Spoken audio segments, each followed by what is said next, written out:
Good evening. We begin tonight with a very public battle for control of Canada's armed forces. Admiral Art McDonald was the country's highest-ranking officer for just 6 weeks when he faced a sexual misconduct allegation. Now he wants to return after the investigation ended without charges.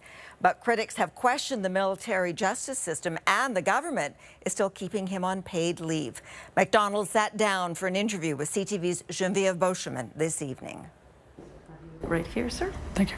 Admiral Art McDonald stepped aside from the top post in the military, but now he says it's his duty to get back to work. I do want my job back. I think it's important. I have not done anything wrong. I've acted with integrity in response to allegations. I've been exonerated as a result of a rigorous and thorough investigation, and I remain a real champion of culture change. I'm committed to it.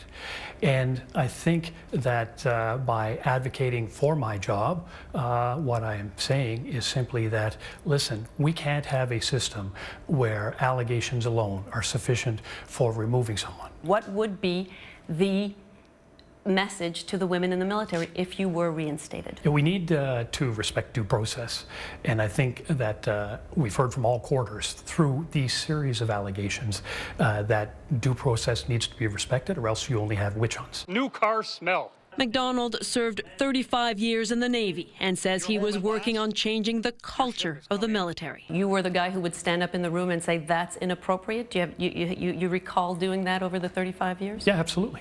Several examples that you have that you can think of? They were all small kind of things. But of course, though he says he never witnessed them, there have been big things: sexual assaults, cover-ups, and a series of allegations against high-ranking officers have shaken the military. People say that command is a lonely business. McDonald took over as chief of the defense staff on January 14th. 6 weeks later, he learned he was under investigation for sexual misconduct. Victims wear it a lot more than the perpetrators. Navy Lieutenant Heather McDonald has come forward identifying herself as the complainant. She's never spoken publicly about what happened, though. The Admiral says he was eventually told the allegation was linked to an incident aboard HMCS Montreal in 2010. What was shared by the Minister's Chief of Staff, that I had pushed a commanding officer into the chest area of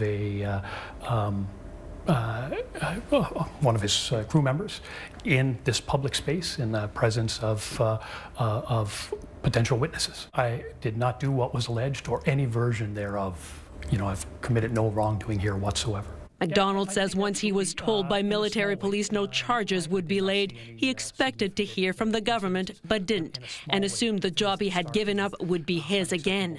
McDonald is instead on paid leave while the government reviews his file, and he says he understands many have no faith in the process that cleared him. Let's be honest, we need to rebuild trust within the Canadian Forces, with women, with all subordinates, between subordinates and superiors, and with the Canadian public. You're the right person to do that? I absolutely believe I'm the right person to do that. I'm not guilty of what I was alleged to have done. I insisted on a rigorous investigation, did everything in my power to ensure that happened, and after it has been completed, it's come back now, and I want to continue with the work. But that, say some observers, would send the wrong signal to women who serve. I think it would be very difficult for him to regain the trust of the military, and it would also send a message that you don't need to uphold the highest ethical standards to become the top soldier in Canada. McDonald says he does salute the courage of women who come forward and says they must be heard, but that here the process has shown he has the moral authority to lead. Sandy. All right, Geneviève, thank you for this.